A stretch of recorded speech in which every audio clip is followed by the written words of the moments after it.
Hello दोस्तों, कैसे हैं आप लोग। चलिए आज हम लोग एसआरए पे आगे वाले सेक्शंस देखने वाले हैं। तो लास्ट लेक्चर में हम लोगों ने क्या देखा था। लास्ट लेक्चर में हम लोगों ने देखा था कि 20A, 20B और 20C। ठीक है, 20A में क्या था, 20A, 20B, 20C बेसिकली 2018 में सब जोड़े गए थे। क्यों जोड़े गए थे? इंफ्रास्ट्रक्चर प्रोजेक्ट के लिए, अगर कोई भी कॉन्ट्रैक्ट इंफ्रास्ट्रक्चर प्रोजेक्ट से रिलेटेड हो तो उसके लिए। ठीक, तो उसमें क्या था, 20A में ये दिया हुआ था कि अगर कोई भी कॉन्ट्रैक्ट इंफ्रास्ट्रक्चर प्रोजेक्ट से रिलेटेड है तो उसमें कोर्ट इंजंक्शन ग्रांट नहीं कर सकती। ठीक है, 20B में क्या दिया हुआ था, याद करिए आप लोग। 20B में दिया हुआ था कि उसके लिए स्पेशल कोर्ट अपॉइंट करनी पड़ेगी। ठीक है, कौन अपॉइंट करेगा? Very important, state government with the consultation of chief justice of that high court. ठीक है, उसके अलावा 20C था। 20C में क्या था कि expeditious disposal of the case, जैसे 12 महीने और प्लस 6 महीने की बात की गई थी। ठीक है, चलिए तो आज के हम लोग देखते हैं। आज का देखते हैं 21 से। सेक्शन 21 क्या कहता है भाई? Power of court to award compensation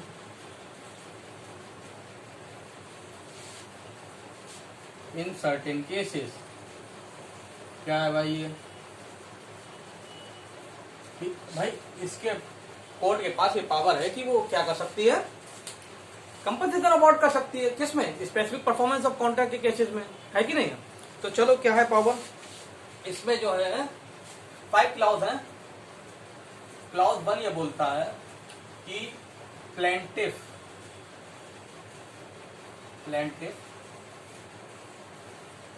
में claim compensation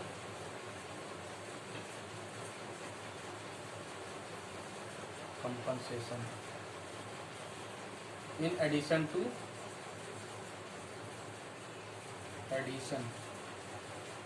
specific performance of contract. मतलब इसके प्लेंटिफ जो है वो कंपनसेशन भी क्लेम कर सकता है स्पेसिफिक परफॉर्मेंस ऑफ कॉन्ट्रैक्ट के साथ साथ। स्पेसिफिक परफॉर्मेंस ऑफ कॉन्ट्रैक्ट तो वो आए ही इसीलिए कोर्ट में कि माय लॉर्ड मेरा कॉन्ट्रैक्ट कंप्लीट कराओ। ठीक है, उसके साथ साथ कंपनसेशन भी मांग सकता है। ठीक है, चलिए कोर्ट अब 2 क्या बोलता है? 2 ये बोलता है कि कोर्ट जो है, कोर्ट क्या कर सकती है? कोर्ट ये कर सकती है कि अगर स्पेसिफिक परफॉर्मेंस ऑफ कॉन्ट्रैक्ट नहीं हुआ है, अगर स्पेसिफिक परफॉर्मेंस ऑफ कॉन्ट्रैक्ट नहीं हो पा रहा, भाई साहब वो कोर्ट आया था, कौन? प्लेंटिफ, कि माय लॉर्ड इसको जो कॉन्ट्रैक्ट को इन्फोर्स कराइए। कोर्ट ने कहा ये तो पॉसिबल नहीं है, नहीं हो सकता, कोई भी रीजन रहा हो, नहीं हो सकता। तो क्या उसका कोर्ट में आना बेकार हो गया? उस डिफेंडेंट ने एक तो कॉन्ट्रैक्ट तोड़ दिया, ठीक है, उसके बाद अब वो परफॉर्मेंस भी नहीं हो पा रहा। चलिए कोई एक इलस्ट्रेशन देखते हैं, ऐसे इलस्ट्रेशन ज्यादा अच्छा समझ में आता होगा। ए ने बी के साथ कॉन्ट्रैक्ट किया था, ठीक है, क्या कि वो अपना व्हाइट हाउस बेचेगा इसको, बी को, ठीक है, लेकिन उसने क्या किया, ए ने सी को बेच दिया। ठीक है, सी को बेच दिया। अब इस बारे में सी को मालूम भी नहीं था कि इसने पहले बी के साथ कॉन्ट्रैक्ट किया था। ए ने पहले बी के साथ कॉन्ट्रैक्ट किया था, ये सी को मालूम भी नहीं था। सी बेचारा गुड इंटेंशन से उसने ले लिया। अब ले लिया, अब क्या हुआ, लेने के बाद उसने इस हाउस में इन्वेस्ट भी कर दिया। ठीक, अब इस केस में अगर बी कोर्ट जाता है स्पेसिफिक परफॉर्मेंस ऑफ कॉन्ट्रैक्ट के लिए कि माय लॉर्ड कॉन्ट्रैक्ट परफॉर्म कराइए, जज साहब से कहेगा माय लॉर्ड कॉन्ट्रैक्ट परफॉर्म कराइए, तो जज साहब क्या कहेंगे, यार सी ने भी तो पैसे ही दिए हैं, सी की इसमें क्या गलती है, और सी ने इन्वेस्ट भी कर दिया है व्हाइट हाउस में, तो अब तो भाई ये तो व्हाइट हाउस तो सी का ही हो गया, अब हम नहीं दिलवा सकते। तो अब क्या हो सकता है, अब कोर्ट अगर specific performance of contract not enforceable, not enforce, ठीक है, specific performance of contract enforce नहीं हो पा रहा है, तो क्या करें, तो वो क्या करेगा, तो अवॉर्ड कंपनसेशन। ठीक है भाई, कंपनसेशन तो दोगे बी को, ठीक है, कोर्ट कम से कम कंपनसेशन तो दे उसे। चलिए आई बात समझ गई। अभी रीड भी मार लेंगे हम लोग, पहले देख लेते हैं। ठीक है, 3 क्या बोलता है, सब क्लाउज 21 का सब क्लाउज 3 ये बोलता है कि अगर मान लीजिए स्पेसिफिक परफॉर्मेंस ऑफ कॉन्ट्रैक्ट हो भी गया, ठीक, स्पेसिफिक परफॉर्मेंस ऑफ कॉन्ट्रैक्ट हो गया, ठीक, कोर्ट ने इसे दिलवा दिया, मान लो गिफ्ट का केस हो, कुछ भी हो, इसने इसे गिफ्ट कर दिया हो, तो गिफ्ट के केस में आप लोग जानते ही हैं कि इन्फोर्स हो जाएगा। चलिए, स्पेसिफिक परफॉर्मेंस ऑफ कॉन्ट्रैक्ट हो भी रहा है, लेकिन फिर भी कोर्ट को ऐसा लगता है कि यार स्पेसिफिक परफॉर्मेंस ऑफ कॉन्ट्रैक्ट सिर्फ कराने से प्लेंटिफ जो है सेटिस्फाई नहीं होगा। सेटिस्फाई का मतलब है कि लॉ जो है इतने से सिर्फ सेटिस्फाई नहीं हो रहा है, तो क्या करेंगे वो स्पेसिफिक परफॉर्मेंस ऑफ कॉन्ट्रैक्ट के साथ साथ कंपनसेशन भी दे देंगे उसे, दोनों ही चीजें। ठीक है, क्लाउज 2 में कंपनसेशन कब मिल रहा था? जब स्पेसिफिक परफॉर्मेंस ऑफ कॉन्ट्रैक्ट नहीं हो पा रहा है तब कंपनसेशन मिल रहा है। इसमें स्पेसिफिक परफॉर्मेंस ऑफ कॉन्ट्रैक्ट भी हो रहा है प्लस कंपनसेशन भी मिल रहा है क्लाउज 3 में। ठीक है, 4 में क्या बोलता है? सब क्लाउज 4 21 का सब क्लाउज ये बोलता है कि अगर court in relation to award of compensation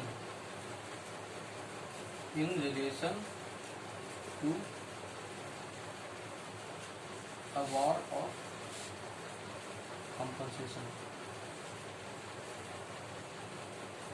ठीक है, कितना अवार्ड ऑफ कंपनसेशन, कितना कंपनसेशन अवार्ड करना चाहिए, उसके लिए कोर्ट किसकी हेल्प लेगी? Section 73 of Indian contract act. इसमें जो प्रिंसिपल्स ऑफ मतलब सेक्शन 73 के, ठीक है।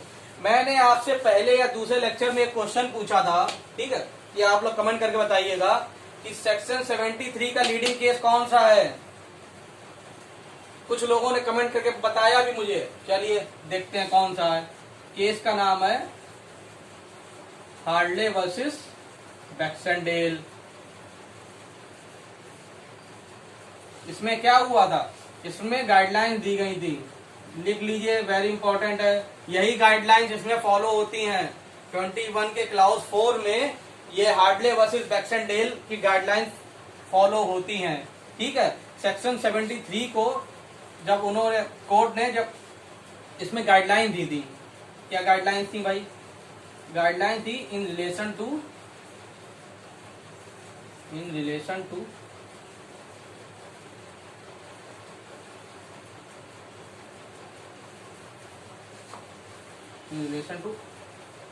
अमाउंट ऑफ कंपनसेशन, कि कितना कंपनसेशन देना चाहिए। ठीक है, कितना कंपनसेशन देना चाहिए, इसके बारे में था। देखते हैं जरा, कुछ और तो नहीं है, बिल्कुल सही है। ठीक, चलिए क्लाउज 5 क्या कहता है? क्लाउज 5 ये कहता है कि ये क्लेम नहीं दिया जाएगा, compensation not allowed unless claim by plaintiff.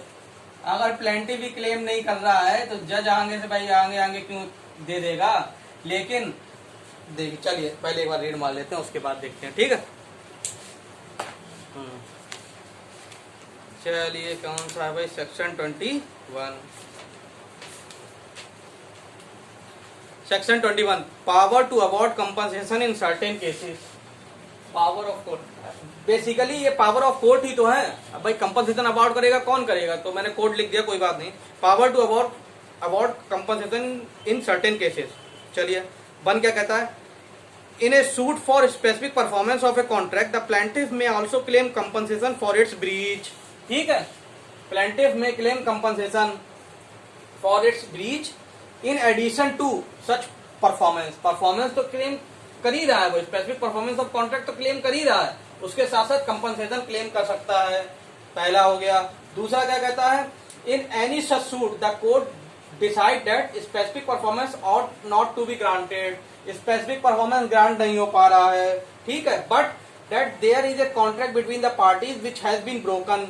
लेकिन कॉन्ट्रैक्ट था पार्टी के बीच में जो कि टूटा भी है by the defendant and the plaintiff is entitled to compensation for that breach.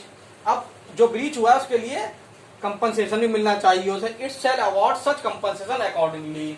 तो कोर्ट उसे कंपनसेशन अवार्ड कर देगी। ठीक है, स्पेसिफिक परफॉर्मेंस ऑफ कॉन्ट्रैक्ट तो नहीं हो पा रहा है, लेकिन क्योंकि डिफेंडेंट ने कॉन्ट्रैक्ट ब्रोक किया है इसलिए उसे कंपनसेशन मिलेगा प्लेंटिफ को। ठीक, इतनी बात समझ में आ गई? कोर्ट अवार्ड कंपनसेशन कर देगा। 3 देखते हैं। If any such suit the court decide that specific performance ought to be granted.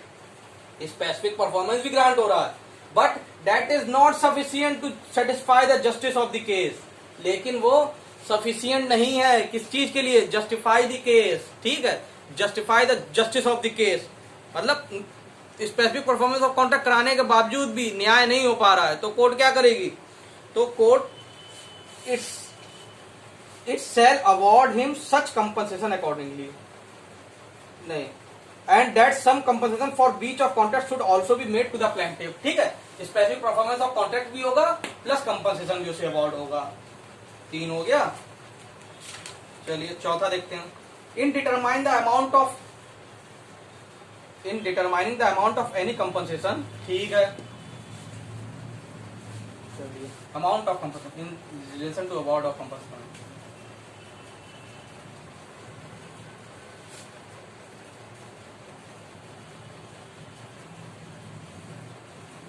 To determine, फिर से इसको ठीक कर लिया, to determine the amount of compensation,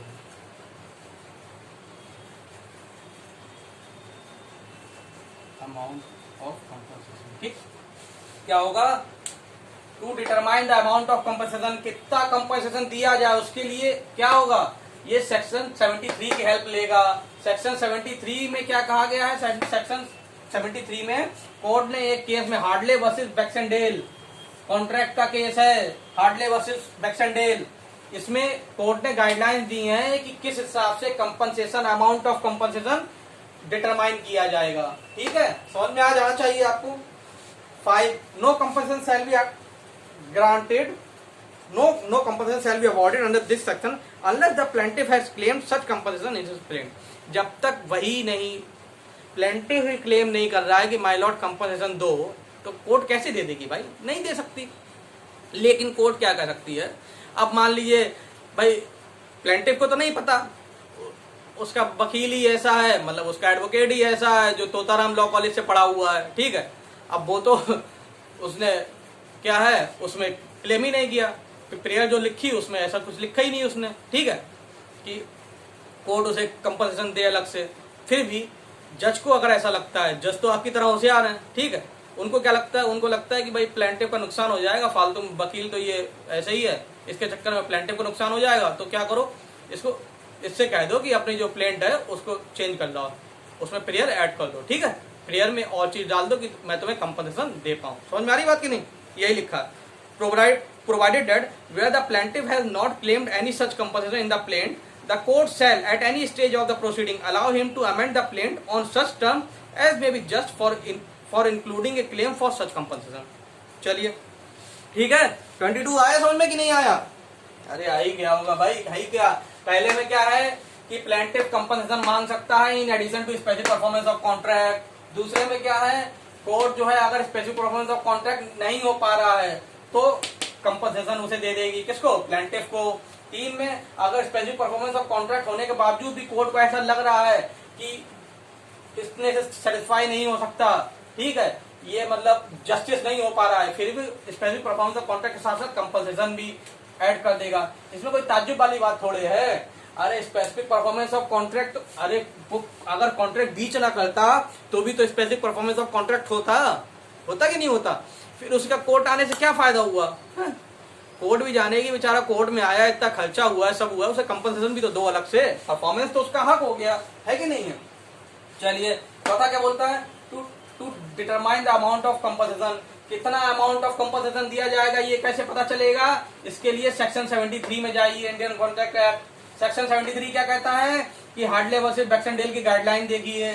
चलिए 5वें में भाई साहब क्लेम की बात ही मत करो जब तुमने, कंपनसेशन की बात ही मत करो जब तुमने प्रेयर में खुद ही क्लेम ना किया हो, ठीक है, लेकिन प्रोवाइडेड प्रोविजो में दिया हुआ है कि उसे कोर्ट जो है कभी भी उसे अलाउड कर सकती है ड्यूरिंग द प्रोसीडिंग, कभी भी तुम उसमें प्लेंट में अपने कंपनसेशन के लिए मांग लो, ठीक है, क्लेम मांग लो। चलिए 22 देखते हैं, ज्यादा लंबा लेक्चर हो जाएगा फिर।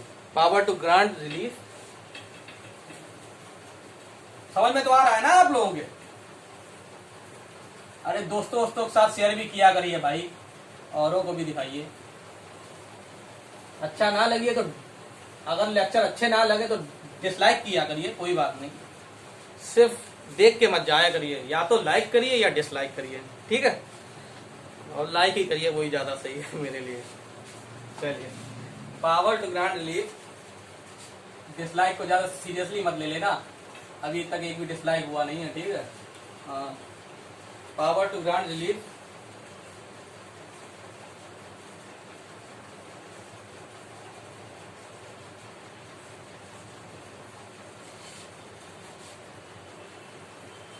For position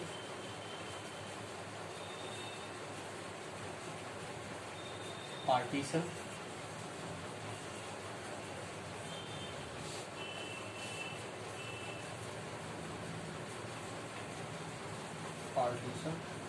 refund of earnest money. आसान ही है, ठीक है। रिफंड,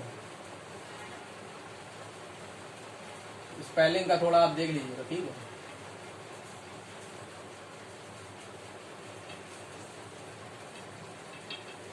चलिए, अब क्या है, बहुत आसान है ये, ऐसे ही समझ में आ जाएगा, रीडिंग मार के समझा दूंगा, ठीक है। चलिए, notwithstanding anything to the contrary contain in the CPC. CPC को अलग कर दो, ठीक है। अब इसके इस पे आओ, क्या बोलता है। Any person suing for the specific performance of a contract for the transfer of immovable property may in appropriate case ask for, ठीक। वही आ जाइए, फालतू मिटा दिया इसको। ए ने बी के साथ कॉन्ट्रैक्ट किया था, क्या कि मैं तुम्हें व्हाइट हाउस बेचूंगा, ठीक। अब क्या हुआ, ये 22 सिर्फ इमूवेबल प्रॉपर्टी की बात करता है, ठीक। 22 सिर्फ इमूवेबल प्रॉपर्टी की बात करता है। क्या बोलता है ये, ए 22 का 1 का ए ये बोलता है, क्या 22 1 ए क्या बोलता है भाई, ये बोलता है कि इसके साथ साथ आप परफॉर्मेंस तो मांग ही रहे हो, इसकी ये कॉन्ट्रैक्ट परफॉर्म किया जाए, उसके साथ साथ क्या मांग सकते हो। अगर पोजीशन चाहिए तो पोजीशन मांग लो, ठीक। पार्टीशन की बात हो तो पार्टीशन कर लो, सेपरेशन हो तो सेपरेशन कर लो, ठीक। यही सब चीजें दी हुई है। क्या है, पोजीशन और partition and separate possession of the property in addition to such performance. अब मान लीजिए बी ने केस किया, B as a plaintiff court गया, ठीक। ये जज साहब बैठे हुए हैं, B as a plaintiff court गया कि माय लॉर्ड ये कॉन्ट्रैक्ट परफॉर्म कराइए। माय लॉर्ड ने कॉन्ट्रैक्ट परफॉर्म करा दिया। अब वो पोजीशन ना दे, हाउस में रह तो यही रहा है ना, अब वो पोजीशन नहीं दे रहा तो इसके लिए अलग से केस करें। नहीं, तुम 22 के क्लाउज 1A में तुम मांग लो कि भाई साहब हमें साथ में, जज साहब पोजीशन भी दिलवाइए हमें, साथ में पोजीशन भी मिल जाएगा, है कि नहीं। बी क्या कहता है कि अगर स्पेसिफिक परफॉर्मेंस ऑफ कॉन्ट्रैक्ट नहीं हो पा रहा है, स्पेसिफिक परफॉर्मेंस ऑफ कॉन्ट्रैक्ट नहीं हो पा रहा है, तो क्या करो, रिटर्न ऑफ अर्नेस्ट मनी। पहले जो दे रखा है पैसा उसे तो वापस मांग लो, या डिपॉजिट मनी, डिपॉजिट मनी इसको तो वापस मांग लो कि नहीं मांगोगे, इसको तो वापस मांग लो। सिंपल सी चीज है कि जज साहब अगर कॉन्ट्रैक्ट परफॉर्म नहीं हो पा रहा है, जैसे सी वाले केस में था, ठीक है, सी वाले केस में था, आप कॉन्ट्रैक्ट परफॉर्म नहीं कर पा रहे, जज साहब नहीं करवा पा रहे, अब क्या करना है, जज साहब से कहो साहब मेरा पैसा तो वापस दिलवा दो, 2 लाख रुपए एडवांस दे रखा है मैंने, ठीक है, तो रिटर्न ऑफ अर्नेस्ट मनी हो जाएगा। और कुछ दिया हुआ है, वही बात है। 2, अगर भाई साहब आपके वकील साहब ऐसे हैं जो तोताराम लॉ कॉलेज से पढ़े हुए हैं, फिर क्या होगा, तो आप 22 के क्लास 2 में मारे जाओगे। क्या होगा, ये सब कुछ नहीं होगा unless claim bye plaintiff, claim bye plaintiff. Plaintiff तो बेचारा चाहता है, लेकिन वकील साहब ऐसे थे, बेचारों ने क्लेम ही नहीं किया, प्रेयर में डाले ही नहीं, तो क्या होगा, नहीं मिलेगा। लेकिन वही बात है, जब साहब अच्छे हुए आपकी तरह, तो वो क्या करेंगे, तो वो उसे ड्राफ्ट करने का फिर से टाइम दे देंगे कि भाई अपने प्लीडिंग में चेंजेस करके ले आओ। तीसरा क्या कहता है, हाँ, सब क्लॉज 3 ये बोलता है 22 का कि ये जो होगा रिटर्न ऑफ अर्नेस्ट मनी, ये सब जो होगा, ये party return of earnest money, B की बात है, सिर्फ इसकी बात, ठीक है, कि 22 का 1 का बी, ये जो है इन एडिशन टू कंपनसेशन होगा, in addition to compensation under section 21। क्या हुआ 21 में, क्या पढ़ा था हम लोगों ने? 21 में हम लोगों ने पढ़ा था कि कंपनसेशन मिल सकता है उसे, ठीक, कंपनसेशन तो मिलेगा। अब इसमें 22 के बी में क्या बोल रहा है कि रिटर्न ऑफ अर्नेस्ट मनी। अब मान लीजिए यहाँ पर ये परफॉर्म नहीं हो पा रहा सी की वजह से, सी ने वॉलंटरी खरीद लिया, इसमें इन्वेस्ट कर दिया, इस चक्कर में परफॉर्म नहीं हो पाएगा, जज साहब ने मना कर दिया, सी का नुकसान हो जाएगा, इसलिए हम परफॉर्म नहीं करवा पा रहे। तो 21 में तो इसने कंपनसेशन ले लिया, कंपनसेशन के तौर पे 50,000 रुपए बी को मिले, ठीक, कंपनसेशन 50,000 रुपए मिला। इसके साथ साथ वो कहेगा मालिक मैंने 2 लाख रुपए इसे डिपॉजिट किया था, ठीक है, पहले भाई जब कॉन्ट्रैक्ट हुआ था 2 लाख रुपए मैंने एडवांस दिया था। तो वो कहेंगे चलिए हम 22 की पावर 1B इसका इस्तेमाल करके, अपनी ये वाली पावर का इस्तेमाल करके आपको अर्नेस्ट मनी भी वापस दिलवा देंगे। टोटल आपको 2.5 लाख रुपए मिलेगा, ठीक, 50,000 कंपनसेशन का और 2 लाख तुम्हारा जो अर्नेस्ट मनी है। चलिए और कुछ है इसमें, लिख लीजिएगा, ये क्लाउज 3 जो है 22 का क्लाउज 3 वो इन एडिशन टू सेक्शन 21 है। 21 में क्या था, कंपनसेशन वाली बात है, कंपनसेशन अलग है, वो अलग मिलेगा और ये अर्नेस्ट मनी अलग मिलेगी। चलिए ठीक है, इतना समझ में आ गया होगा आपको। चलिए थैंक यू।